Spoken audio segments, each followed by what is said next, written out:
का टॉपिक चल रहा है वो चल रहा है सीएसएस। और पिछले 2 वीडियो में हम लोग क्या देखे कि सीएसएस क्या है और सीएसएस का टाइप क्या है। टाइप का मतलब कहां कहां लिखा जा सकता है। जहां हम बताए कि इनलाइन होता है, डायरेक्टली टैग के अंदर लिखा जा सकता है, या फिर जिस पेज के अंदर आपको उसका जरूरत है उस पेज में लिखा जा सकता है, या फिर पेज के बाहर अलग फाइल बना के भी लिखा जा सकता है। अलग फाइल बना के जब लिखते हैं उसको एक्सटर्नल सीएसएस बोलते हैं। पेज के अंदर ही अगर आप हेड टैग के अंदर स्टाइल टैग बना के लिखते हैं तो उसको क्या बोला जाता है, इंटरनल। और डायरेक्टली टैग के अंदर स्टाइल एट्रीब्यूट का यूज करके अगर हम लोग सीएसएस का कोड लिखते हैं तो वो क्या होता है, तुम्हारा इनलाइन। अब है कि भाई सीएसएस का कोड लिखा कैसे जाएगा। तो सीएसएस का कोड लिखने का भी कुछ सिंटेक्स, सिंटेक्स का मतलब फॉर्मूला, तरीका लिखने का। The syntax of CSS consist of 2 main part. कभी भी सीएसएस का कोड लिखा जाएगा तो उसमें 2 पार्ट होता है, पिछले दिन भी बताए थे। एक होता है सेलेक्टर और दूसरा क्या होता है, डिक्लेरेशन।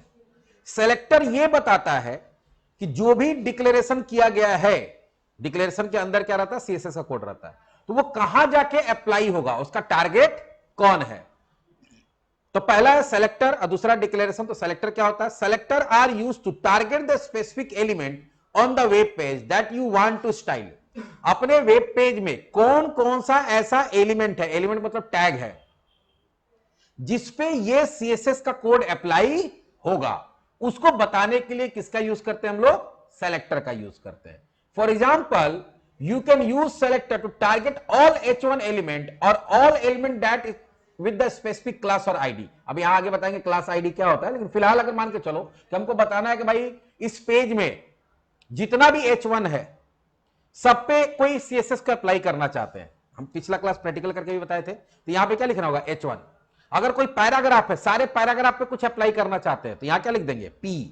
अगर कोई इमेज पे अगर आप अप्लाई करना है तो यहां क्या लिख देंगे, IMG।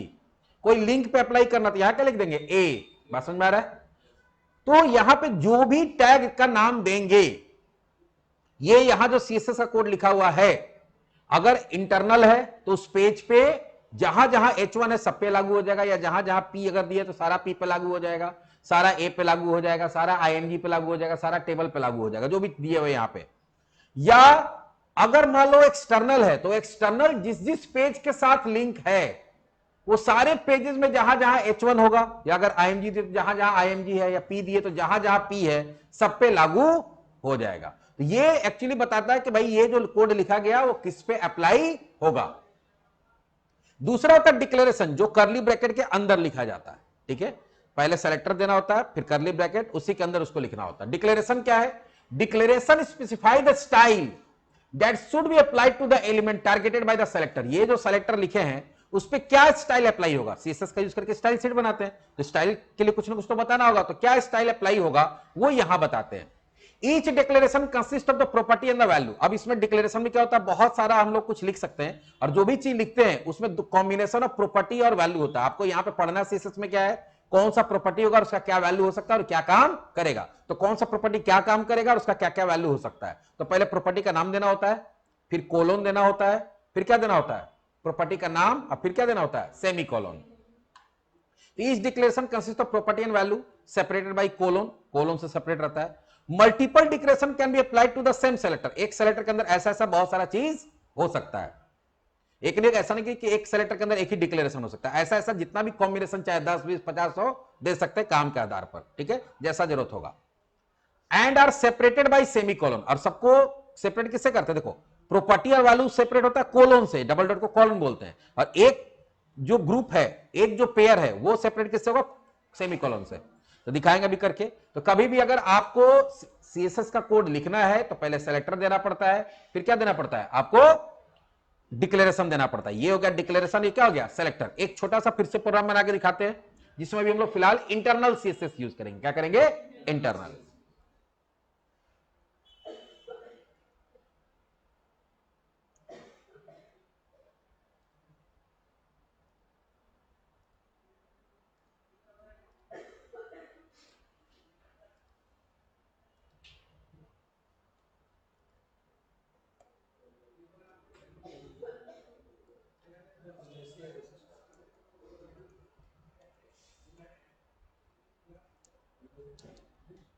यहां पे देते हैं सीएसएस डेमो। उसके बाद यहां से इसको हटा देते हैं। अब बॉडी में आते हैं।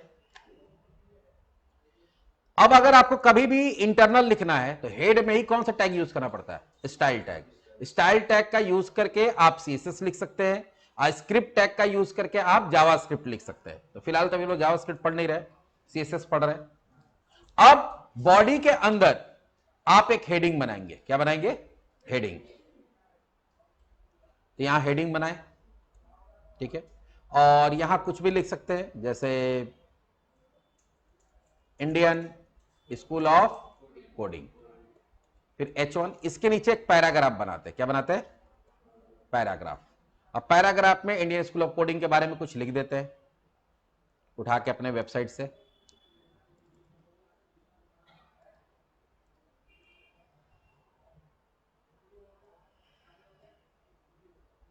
डाल दिए।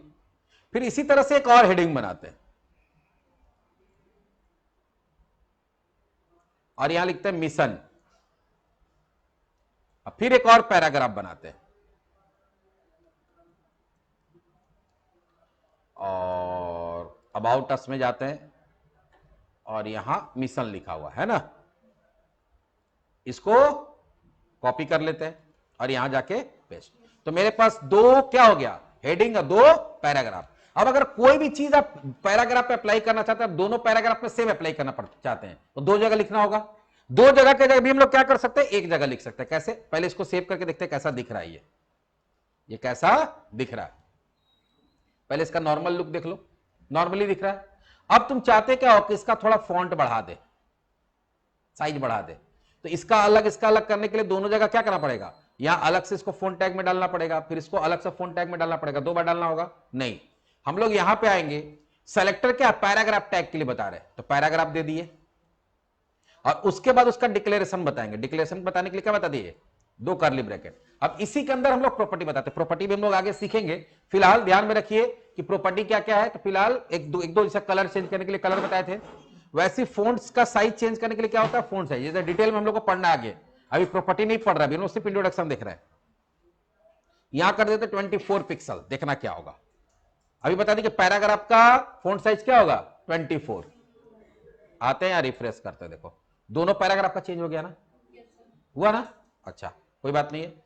दोनों पैराग्राफ का कलर चेंज करना चाहते हो तो आप यहां पे पैराग्राफ में एक बार लिखिए कलर कोलोन रेड।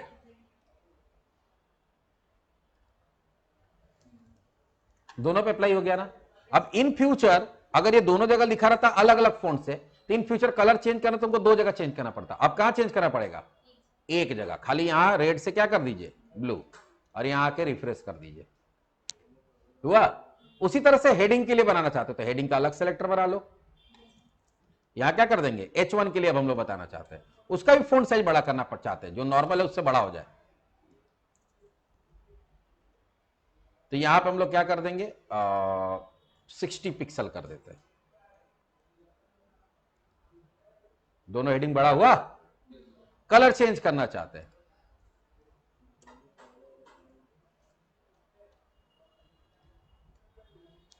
वाह। तो इस तरह से यहां पे एक सेलेक्टर कौन हुआ? P और H1, और डिक्लेरेशन कौन हुआ? P का ये और H1 का ये। तो कभी भी हम लोग CSS लिखेंगे तो आपको पहले क्या देना पड़ता है? सेलेक्टर देना पड़ता है और उसके नीचे उसका डिक्लेरेशन। सेलेक्टर ये बताता है कि जो डिक्लेरेशन है वो कहां अप्लाई होगा, वो टारगेट बताता है। तो ये हम लोग समझ गए क्या कि भाई तुम्हारा CSS का सिंटैक्स क्या होता है, एक टॉपिक हुआ। लेकिन अभी हम लोग बात की कभी भी CSS लिखेंगे तो वहां पे आपको दो चीज देना पड़ता है, सेलेक्टर और डिक्लेरेशन। तो डिक्लेरेशन में क्या क्या होगा वो बात का बात है। पहले तो हम लोग ये देखेंगे कि सेलेक्टर क्या होता है। तो सेलेक्टर में तो अभी हम लोग देखेंगे सीधे टैग का नाम दे दे रहे, काम हो जा रहा है। लेकिन अभी प्रॉब्लम क्या है कि हम H1 का दे दिए तो जितना H1 है सब पे अप्लाई हो जाएगा। अब मान लो उसमें कोई ऐसा भी हेडिंग है जिसका हम नहीं साइज छोटा रखना चाहते हैं तो वो पॉसिबल नहीं है। तो इसीलिए यहां पे क्या किया गया कि सेलेक्टर भी बहुत तरह का बनाया गया। सेलेक्टर भी बहुत तरह का बनाया गया। तो अलग अलग तरह का सेलेक्टर होता है, एक एक करके समझेंगे कि कौन सा सेलेक्टर कैसा होता है, वो किस काम में यूज होता है, उसका फायदा नुकसान दोनों। तो अब देखते हैं कि सेलेक्टर कितने तरह का होता है। सेलेक्टर बहुत तरह का होता है। कुछ कॉमन टाइप ऑफ सेलेक्टर जो यहां पे है वो हम लोग लगभग 7 तरह का लिखे हैं। पहला है एलिमेंट सेलेक्टर, जिसको टाइप सेलेक्टर भी बोलते हैं, universal selector, class selector, ID selector, attribute selector, descendant selector और चाइल्ड सेलेक्टर।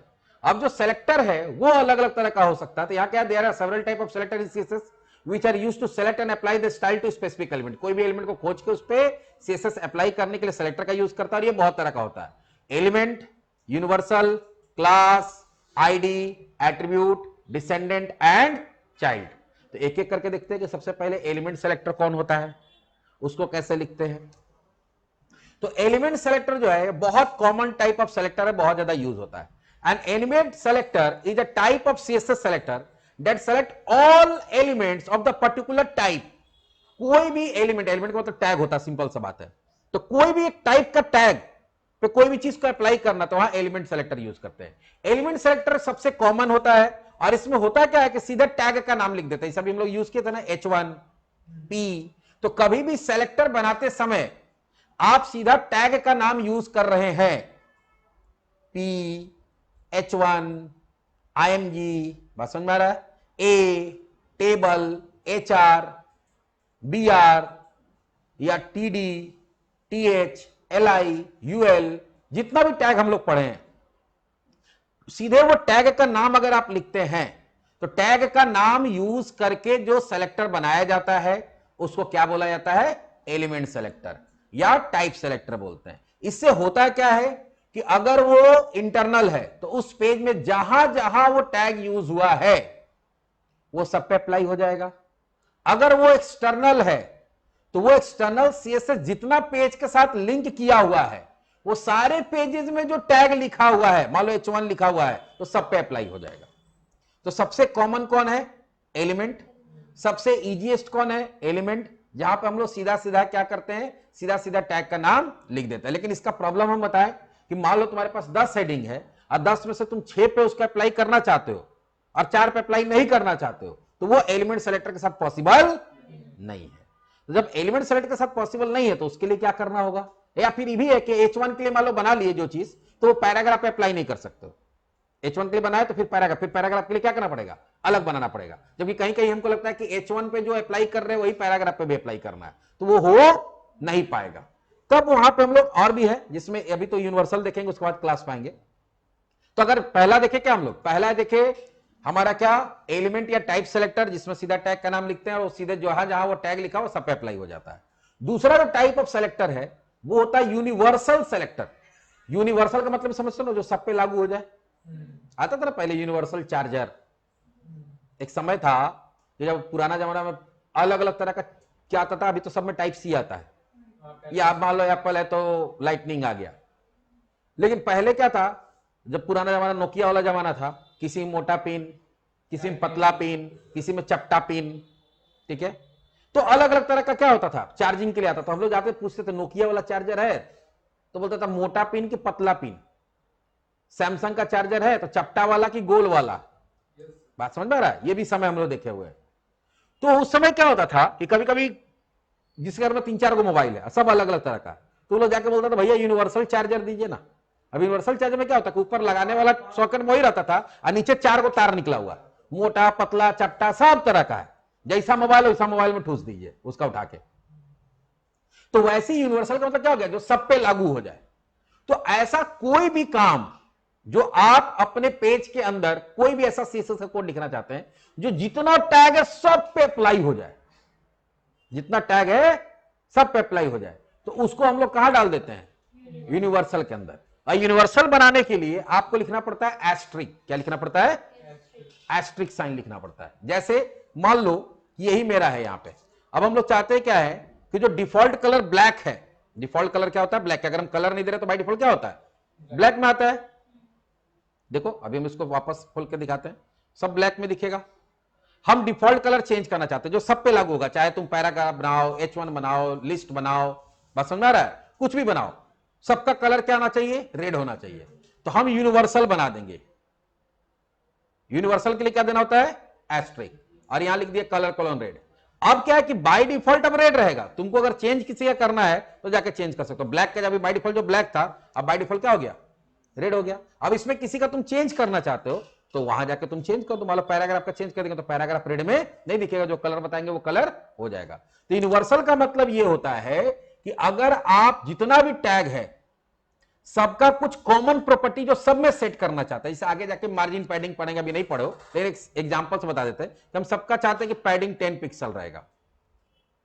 पैडिंग में तो चारों तरफ से जगह आता है, देखो तो सब देखो चारों तरफ से अपना जगह बनाया, सब बना लिया। कोई भी चाहे तो आप हेडिंग लिखिए, चाहे पैराग्राफ लिखिए, चाहे लिस्ट लिखिए, चाहे इमेज लिखिए, टेबल बनाइए, सब 10 पिक्सल का मार्जिन सब में आ जाएगा, पैडिंग आ जाएगा। तो इस तरह से क्या होता है, दूसरा जो टाइप ऑफ हमारा सेलेक्टर वो कौन सा है, यूनिवर्सल। क्या ऐसा कोई भी चीज है जो सब पे अप्लाई करना है, उसको कहां डाल देंगे, यूनिवर्सल सेलेक्टर में। ऐसा कोई भी चीज है, नेट कहां गायब हो गया भाई, आज कितना 10 तारीख है, 10 तारीख को तो रिचार्ज नहीं होता, मेरा रिचार्ज होता 18 तारीख को।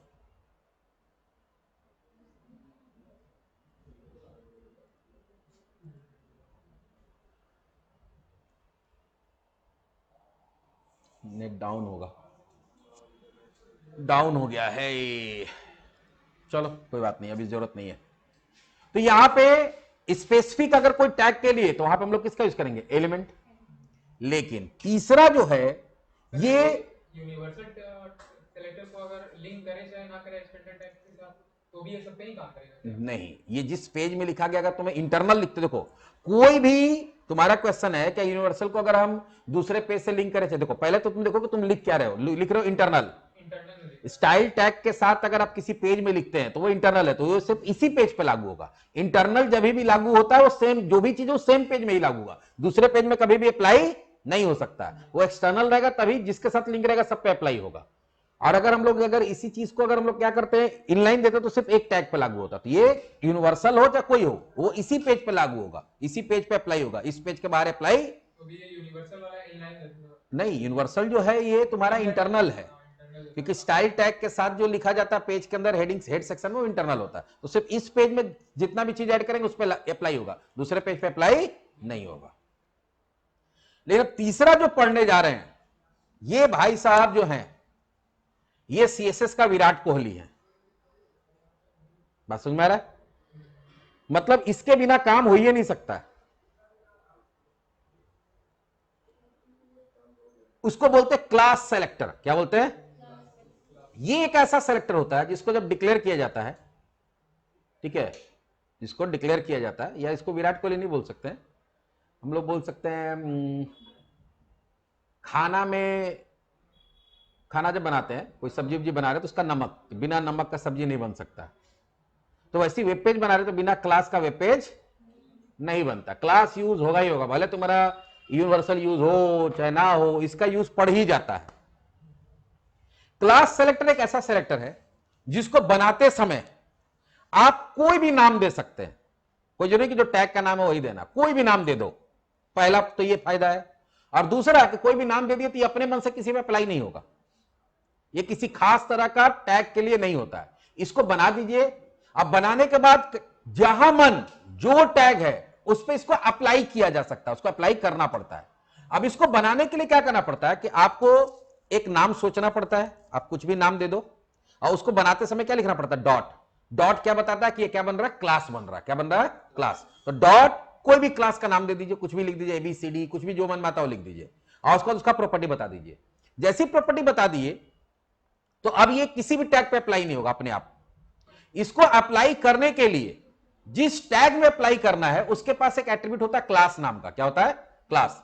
तो हर टैग के पास, जितना भी HTML में टैग है, सबके पास एक क्लास नाम का क्या होता है, एट्रीब्यूट होता है। क्लास इक्वल्स टू ये वाला क्लास का नाम देना पड़ेगा, और यूज करते समय डॉट देने का जरूरत नहीं है, सिर्फ बनाते समय डॉट देना पड़ता है। तो एक इससे फायदा क्या है कि हम एक कोई भी चीज बना लिए, कोई भी क्लास बना लिए, तो उसको बहुत सारे टैग पे अप्लाई कर सकते हैं। आप अपने मन से अप्लाई कर सकते हैं किस पे अप्लाई करना और किस पे अप्लाई नहीं करना, तो फ्लेक्सिबिलिटी मिल गया। पहले क्या था, हम लिख दिए H1 तो सारे H1 पे अप्लाई हो गया ना। हम चाहते कि नहीं 4 पे करे 2 पे नहीं करे, तो हम लोग इसको क्या करेंगे, H1 की जगह एक तो क्लास बना देंगे, और उस क्लास को क्या करेंगे, 4 पे अप्लाई करेंगे और 2 पे अप्लाई नहीं करेंगे। और दूसरा फायदा क्या कि सिर्फ H1 पे अप्लाई नहीं होगा, हम अगर चाहे तो उसको पैराग्राफ पे भी अप्लाई कर सकते हैं, हम उसको चाहे तो लिस्ट पे भी अप्लाई कर सकते हैं। तो अगर आपको फ्लेक्सिबिलिटी चाहिए, कैसा फ्लेक्सिबिलिटी, कि हम एक बार डिक्लेरेशन बनाए और उसको हम जिस टैग पे चाहे उस टैग पे अप्लाई कर ले, पहला।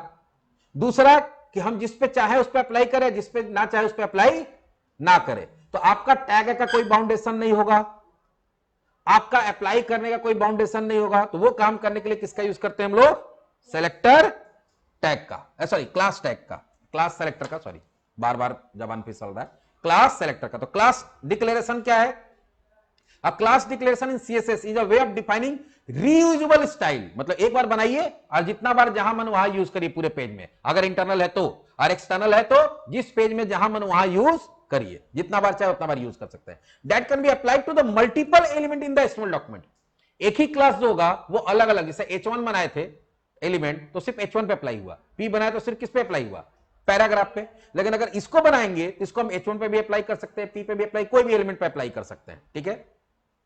It allow you to group the set of CSS property together under the single name. इसमें क्या होगा, बहुत सारा प्रॉपर्टी को हम लोग क्या कर सकते हैं, एक नाम से क्या कर सकते हैं, स्टोर कर सकते हैं।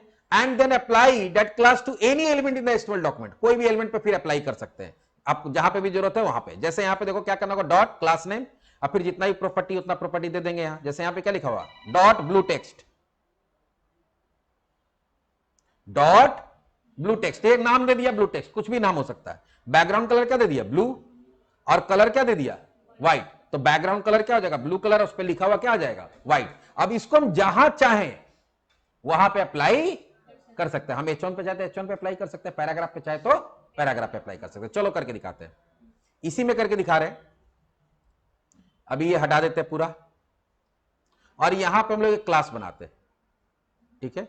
नाम कुछ भी दे सकते हैं, माई टेक्स्ट, आगे खाली डॉट लगाना होगा, डॉट लगाने से पता चलता है कि क्या बन रहा है, क्लास बन रहा है। हम लोग इसका चाहते हैं बैकग्राउंड कलर कोलोन रेड और कलर कोलोन व्हाइट। तो बैकग्राउंड कलर रेड और उस पर लिखा हुआ क्या होगा, व्हाइट। देखते हैं इसको सेव करके कि कोई फर्क पड़ रहा है, यहां पे कोई फर्क पड़ा, नहीं पड़ा ना।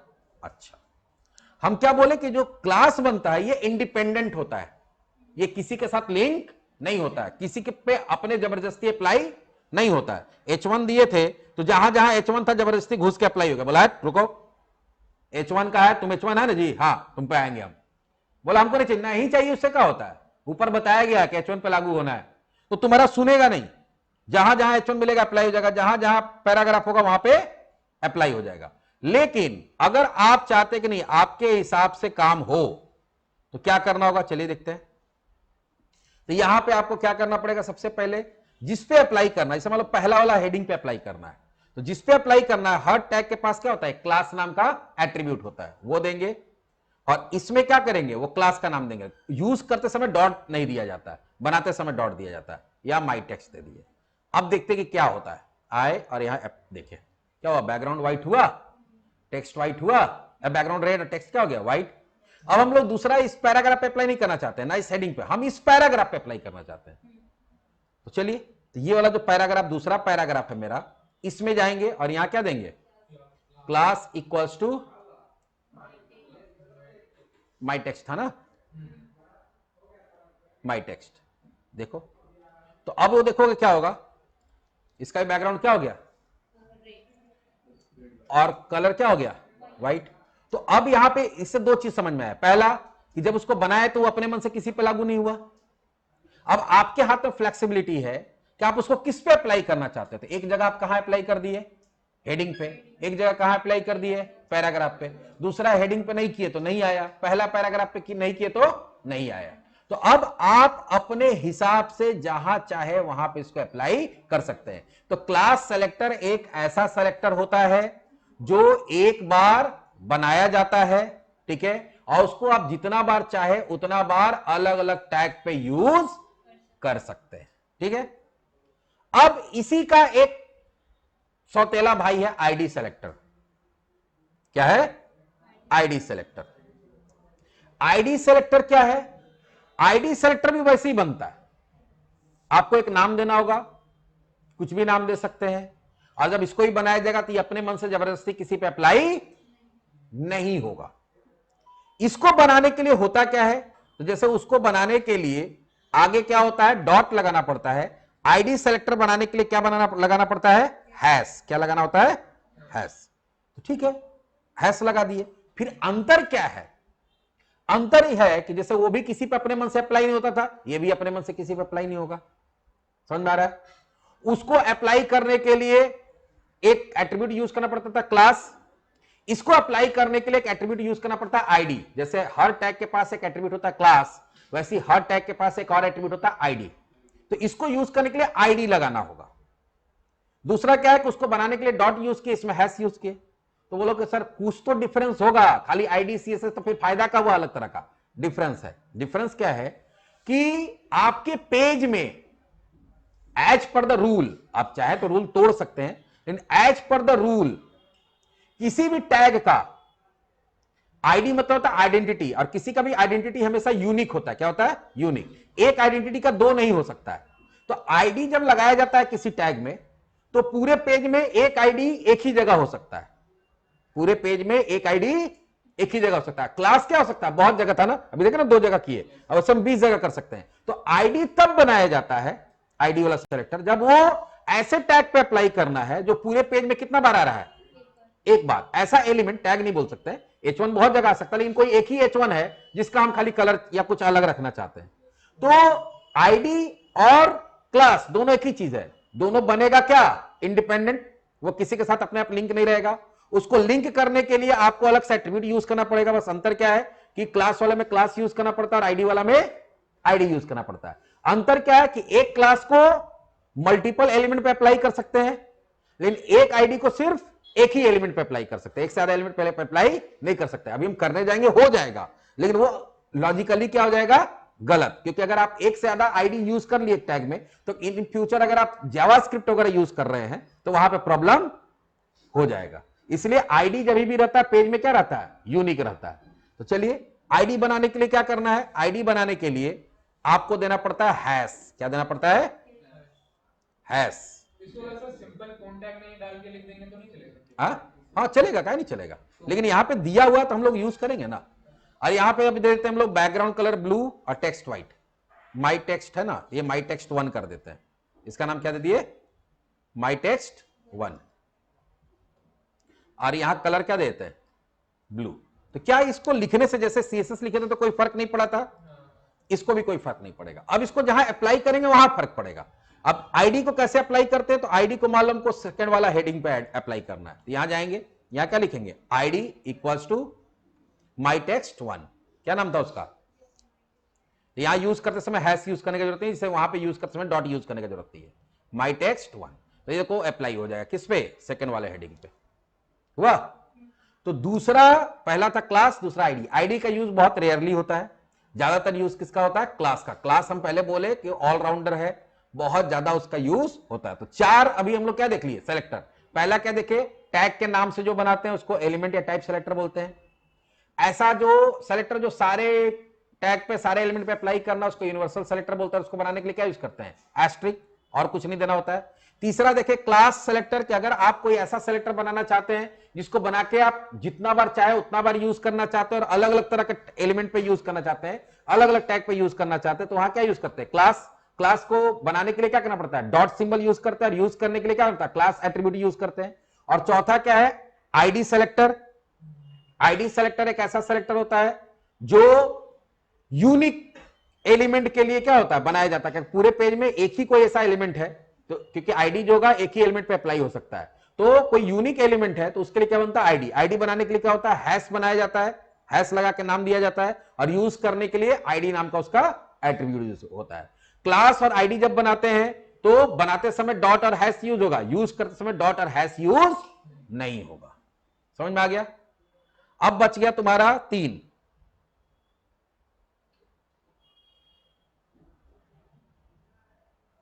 एट्रीब्यूट, डिसेंडेंट और चाइल्ड। एट्रीब्यूट सेलेक्टर एक ऐसा सेलेक्टर होता है जो हम लोग अप्लाई करते हैं किसी टैग पे ही, लेकिन टैग पे जब अप्लाई होगा तो मान लो कि इस समय एक एग्जांपल देते हैं कि हम लोग लिखे कि H1 लिख देंगे अगर, तो क्या हो गया, एलिमेंट सेलेक्टर हो जाएगा। तो H1 में क्या हो जाएगा कि जितना भी H1 सब पे लागू हो जाएगा। अब मान लो हम H1 बनाए हैं और उसका कुछ एट्रीब्यूट दिए, जैसे अलाइन नाम का एट्रीब्यूट दिए, अब किसी में लेफ्ट लिखे हैं, किसी में सेंटर लिखे हैं, किसी में राइट लिखे हैं, फिर किसी में सेंटर लिखे हैं, तो हम लोग चाहते हैं कि H1 पे ही अप्लाई हो, H1 पे ही अप्लाई हो, लेकिन सब पे ना हो, जिसमें एट्रीब्यूट क्या यूज किया गया है, अलाइन इक्वल्स टू सेंटर। बात समझ में आ रहा है? तो वो सारे H1 पे ना अप्लाई होके वो H1 पे अप्लाई होगा जिसमें जो एट्रीब्यूट दिया गया है उस पे। तो यहां पे जो अप्लाई होगा वो टैग के अप्लाई बेसिस पे अप्लाई ना होके एट्रीब्यूट के बेसिस पे अगर अप्लाई करना है, जैसे मान लो कि इनपुट पढ़े थे हम लोग, इनपुट टैग, तो इनपुट टैग से तो हम लोग टेक्स्ट बॉक्स भी बना सकते हैं, इनपुट टैग से पासवर्ड बॉक्स भी बना सकते हैं, इनपुट से ही हम लोग चेक बॉक्स भी बनाते हैं, रेडियो बटन भी बनाते हैं, तो इनपुट से तो बहुत सारा कंपोनेंट बनाते हैं। अब आपको मान लीजिए देते कि इनपुट और उसका बैकग्राउंड कलर कुछ दे दिए, तो आप टेक्स्ट बॉक्स बनाए, उसका भी तुम्हारा क्या हो जाएगा, बैकग्राउंड चेंज हो जाएगा, पासवर्ड बॉक्स बनाए, उसका भी बैकग्राउंड चेंज हो जाएगा, radio button, check box, date, time, जो भी चीज बनाए हैं, ईमेल, टेलीफोन, सबका चेंज हो जाएगा। आप चाहते हैं कि नहीं खाली किसका चेंज हो, जो मेरा इनपुट बॉक्स मतलब टेक्स्ट बॉक्स है उसका चेंज हो, तो वहां पे क्या देना पड़ेगा, इनपुट और टाइप इक्वल्स टू क्या दे देंगे, टेक्स्ट, टाइप इक्वल्स टू क्या दे देंगे, टेक्स्ट। तो जहां जहां टेक्स्ट होगा वहीं अप्लाई होगा। एक सिंपल सा एग्जांपल, दो एग्जांपल बताएंगे इसमें, ठीक है। पहले हेडिंग वाला बताते हैं जो ज्यादा समझ में आएगा। एक काम करते हैं ना, नया फाइल बना लेते हैं, एक ही में बहुत सारा हो गया।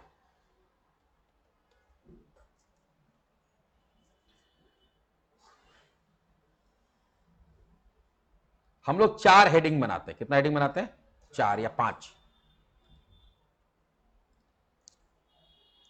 H1 heading 1,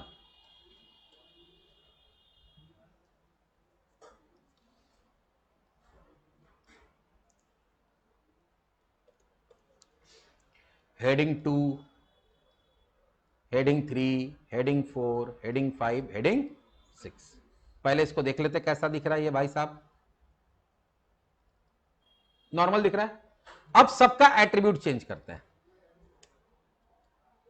align equals to left,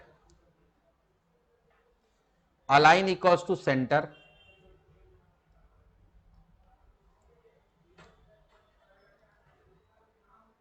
align equals to right, फिर अलाइन इक्वल्स टू सेंटर कर देते हैं, फिर अलाइन इक्वल्स टू इसका राइट कर देते हैं, और अलाइन इक्वल्स टू लेफ्ट कर देते हैं। अब देखो सब इधर उधर दिखेगा, जो लेफ्ट था, सेंटर में था, राइट में था, सेंटर में था, फिर राइट में था, फिर लेफ्ट में था। अब अगर मान लो यहां पर हम लोग ऐसा बनाते हैं कि H1 क्या हो गया, एलिमेंट सेलेक्टर हो गया, ठीक है, सीधा टैग का नाम दिए, और यहां पे क्या लिखते हैं, कलर कोलोन रेड, तो सारा रेड हो जाएगा, हो गया ना। हमको अब बताना कि नहीं, हमको सारे पे अप्लाई नहीं करना है, हमको वैसे पे अप्लाई करना है जिसका अलाइनमेंट क्या है, सेंटर है। तो एट्रीब्यूट बताने के लिए एलिमेंट नेम के आगे क्या लगाना पड़ता है, एलिमेंट नेम के आगे स्क्वायर ब्रैकेट लगाना पड़ेगा, और यहां पे पहले एट्रीब्यूट का नाम देंगे, तो एट्रीब्यूट क्या है, अलाइन, और दूसरा देना पड़ेगा उसका वैल्यू, तो भैया H1 पे लागू होगा, लेकिन किस पे लागू होगा, जिसका अलाइन में क्या डाला हुआ, अलाइन एट्रीब्यूट में सेंटर डाला हुआ है। तो सेंटर किसमें डाला हुआ है, 2 में और 4 में। देखते हैं, सारा का सारा क्या हो गया, ब्लैक हो गया, और रेड कौन हुआ, 2 और जिसका एट्रीब्यूट का वैल्यू क्या है, H1 ही है, लेकिन एट्रीब्यूट का वैल्यू क्या है, सेंटर है, एट्रीब्यूट जो अलाइन एट्रीब्यूट उसका सेंटर है। अच्छा कोई बात नहीं है, दूसरा बनाते हैं हम लोग, H1 align equals to right, उसको ब्लू करना चाहते हैं, तो H1 कहीं देखो अब 2 बन गया, एक हो गया एट्रीब्यूट कौन सा, और एक कौन हो गया, राइट वाला में अलग काम कर रहा है। अच्छा लेफ्ट वाला का अलग बताना चाहते हैं,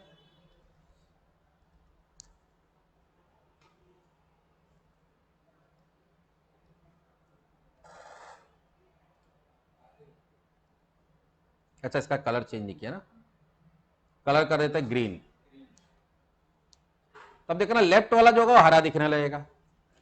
तो H1 का ही तीनों बनाए, लेकिन तीनों एट्रीब्यूट के आधार पर क्या कर रहा है, अलग अलग जगह अप्लाई हो रहा है। तो जब एट्रीब्यूट के बेसिस पे कोई टैग और उसका एट्रीब्यूट के बेसिस, टैग और एट्रीब्यूट का कॉम्बिनेशन बना के जब हम लोग कोई भी एलिमेंट सेलेक्टर बनाते हैं तो उसको क्या बोलते हैं, एट्रीब्यूट सेलेक्टर। एक देखे, एक और देख लेते हैं, ठीक है, थक गया बोलते बोलते, तुमको पानी पीना पड़ेगा, उम्र हो गया हम लोग का, अब नहीं हो रहा।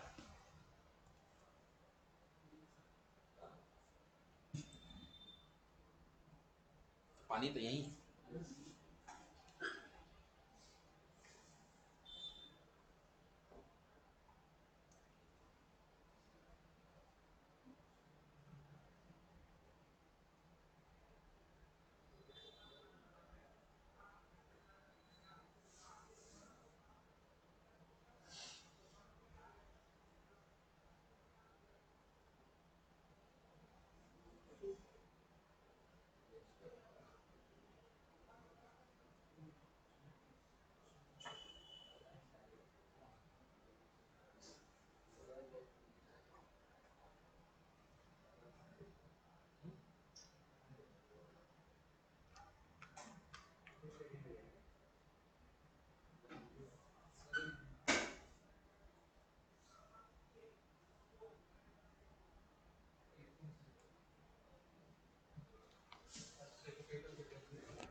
सब चल गया घूमने, आओ घूमने, सबको प्यास लग गया।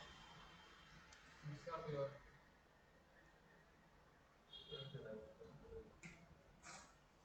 लिंगुआ का हटाओ।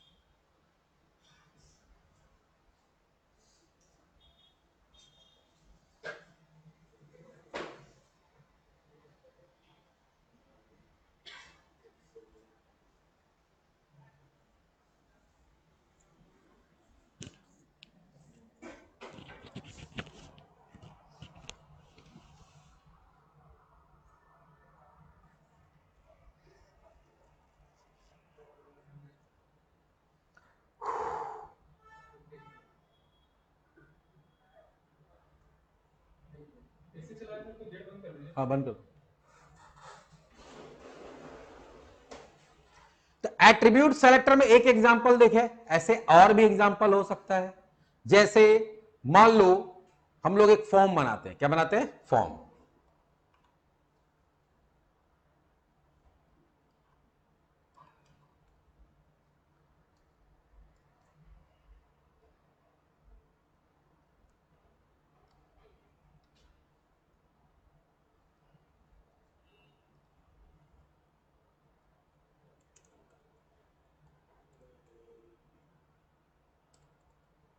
फॉर्म बना, इसके अंदर एक लेबल बनाते हैं,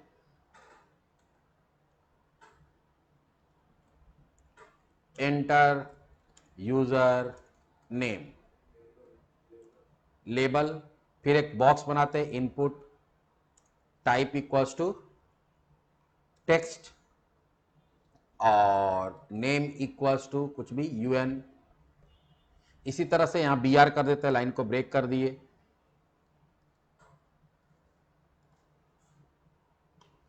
inter password, type equals to password, और यहां पे हो जाएगा तुम्हारा पास, और एक बटन बना देते हैं, input type equals to submit, value equals to login. इसको ओपन करके देखते हैं, नॉर्मल दिख रहा है। अब इनकेस तुमको इनपुट का बैकग्राउंड चेंज करना है, तो फिलहाल अभी हम लोग इनपुट टैग ही यूज करते हैं, मतलब एलिमेंट सेलेक्टर। इनपुट का क्या करिए, बैकग्राउंड कलर चेंज कर दीजिए,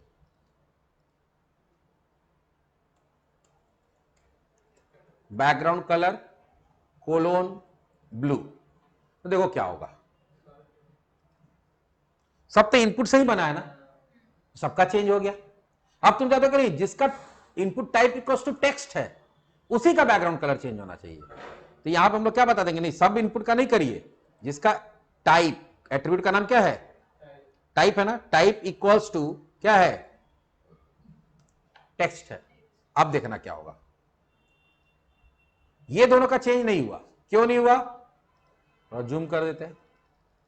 इसलिए कि इसका टाइप इक्वल टू पासवर्ड है, इसका टाइप इक्वल टू क्या है, सबमिट है। उसका अलग से बताना चाहते हैं, बता दीजिए, input type equals to password. Password वाला जो है उसका बैकग्राउंड कलर रेड दिखना चाहिए।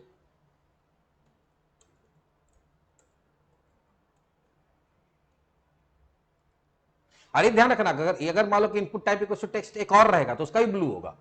ऐसा नहीं कि सिर्फ एक पे होगा, अगर input type equal to text हम चार्ट बनाया तो चारों पे लागू हो जाएगा। हाँ, सारा टेक्स्ट वाला का, बटन वाला का अलग बनाना चाहते हैं, input type equals to submit,